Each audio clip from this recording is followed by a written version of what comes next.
Draw करिए। उसके लिए draw external point to a circle are equal. सारे बच्चों को पता है कि सर्कल के एक्सटर्नल पॉइंट से सर्कल के अनसर्कल कितनी टेंजेंट ड्रॉ की जा सकती है? तो और ये दोनों इक्वल लेंथ की होती है, वो हमें प्रूव करके यहाँ शो करना है। तो मैंने बोला कि let a circle center with वो किया और वो हमने प्रूव करी कि बी ए इक्वल बी। ये आपको प्रूव करके दिखाना है। हमने छोटी सी कंस्ट्रक्शन करी है सर कि पी ओ को ज्वाइन करी एंड ए ओ को ज्वाइन करी एंड क्या बोला मैंने, ओ बी को ज्वाइन किया। उसके बाद हम आएंगे तो सबसे पहला काम ये करेंगे कि सर ट्रिंगल जो हमारी ये फर्स्ट दिख रही है और जो ट्रिंगल सेकंड दिख रही है, इसको दिखाएंगे हम लोग सिमिलर। क्या दिखाएंगे? सिमिलर। ठीक है सर, सिमिलर यदि हम दिखा लेते हैं तो बात बन जाएगी। यदि सिमिलर नहीं दिखाऊंगा तो मैं कॉन्ग्रुएंट ही दिखाऊंगा। क्या दिखाऊंगा? कॉन्ग्रुएंट। तो दोनों बातें होगी, तो यहाँ पर हमें दिखानी पड़ेगी कॉन्ग्रुएंट फिगर। ठीक है क्या? तो जरा ध्यान रखिएगा कि मैंने जो ट्रिंगल कंसीडर किया है वो हमने triangle P A O and triangle हमारी कौन सी है? P B O. इस ट्रिंगल को हमने कंसीडर किया। तो हमारे पास क्या है कि दोनों ट्रिंगल को हमें दिखानी पड़ेगी कॉन्ग्रुएंट। क्या दिखानी पड़ेगी? कॉन्ग्रुएंट। क्यों सिमिलर क्यों नहीं दिखा रहे हो सर? तो मैं आपको बता देता हूँ कि सिमिलर में हमारे पास क्या होती है कि इनकी क्रॉसपोंडिंग साइड की रेशियो इक्वल होती है। क्या होती है? रेशियो। जबकि मैं कॉन्ग्रुएंट दिखाऊंगा तो साइड ही क्या हो जाएगी? इक्वल। ये दो बातें सुबह में आपको देखा भी था और सुना भी है।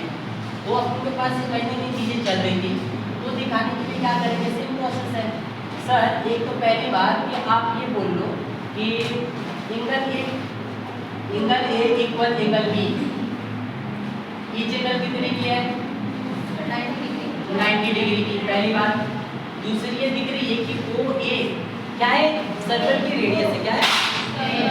ठीक है, तो ये मेरे को मिला कि ओ ए इक्वल ओ बी, क्योंकि same centre at A radius. ठीक ना?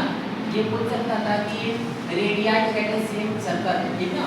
तो यहाँ लिखता हूँ मैं कि रेडियाई एट ए सेम सर्कल। सेम सर्कल लिखनी पड़ेगी, ध्यान रखना। ये दो चीजें मिल गई। इसके अलावा ओ बी क्या है? दोनों ट्रायंगल की कॉमन साइड है। क्या है? Common side. तो हमने देखा कि पी ओ इक्वल किसके? पी ओ के। और ये मेरी क्या है? कॉमन है। क्या है? कॉमन साइड है। ठीक है, ध्यान रखना। वो भी हमारी क्या है? कॉमन साइड है। उसके बाद मतलब दो चीजें मैंने क्या बताया कि देख बेटा, एक तो साइड मिली और एक मेरी हाइपोटेनस मिली। क्या मिली?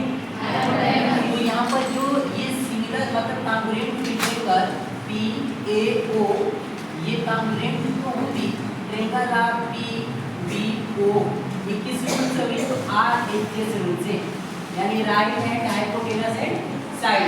मतलब एक राइट एंगल है हमारे पास और उसकी हाइपोटेनस भी मिली है और क्या मिली है? एक साइड मिला है। तो इससे मैं बोलूँगा कि राइट हैंड साइड से रूल से ये हमारी क्या हो चुकी है? कॉन्ग्रुएंट।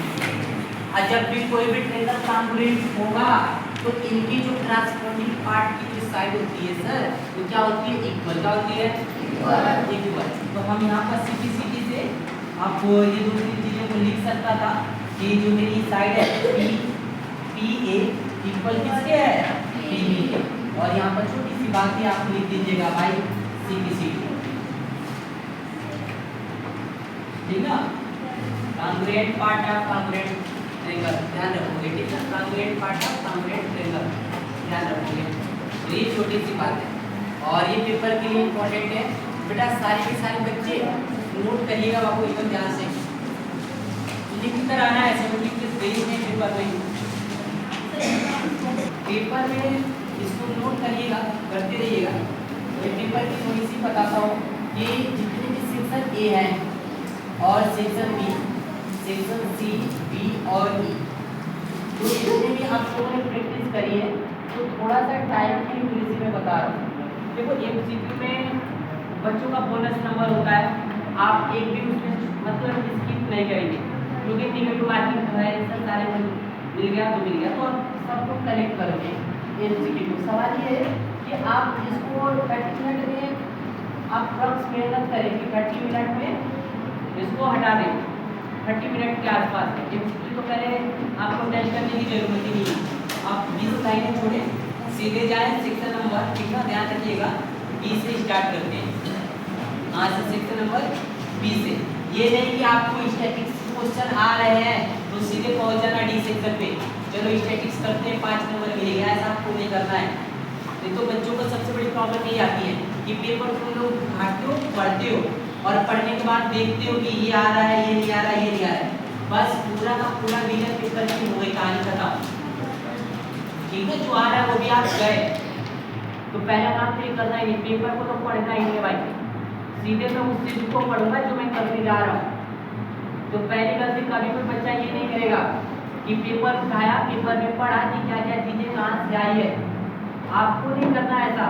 नहीं तो आप यहाँ पर सोचोगे ना तो वो प्रॉब्लम आएगी बेटा, जो आ रही है वो तो लिख लोगे, बाकी जो नहीं आ रही तो उसको आप कुछ कर ही नहीं पाओगे, तो ऐसा करना ही नहीं है। सेक्शन नंबर एकदम सीधे आप इसको स्किप करके बी पे आइएगा। बी के सारे बच्चों को सजेस्ट कर रहा हूँ कि बी के ठीक है क्वेश्चन नंबर 21 को आप राइट करें, पढ़ें, उनको बनाने की कोशिश करें।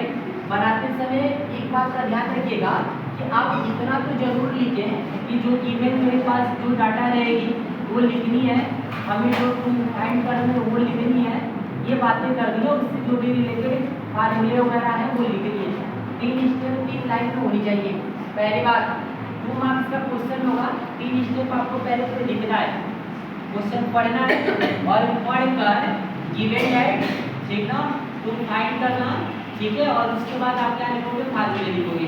वो किसी भी पार्टिकुलर चैप्टर का हो सकता है, क्योंकि सेक्शन नंबर बी में एक तो रियल नंबर से आपको मिलेगी, रियल नंबर से भी मिलेगी, एसएमएस की हो सकती है, पॉलिनोमियल का एक क्वेश्चन आएगा, ठीक ना, और दूसरी बात कि ट्रिको का एक क्वेश्चन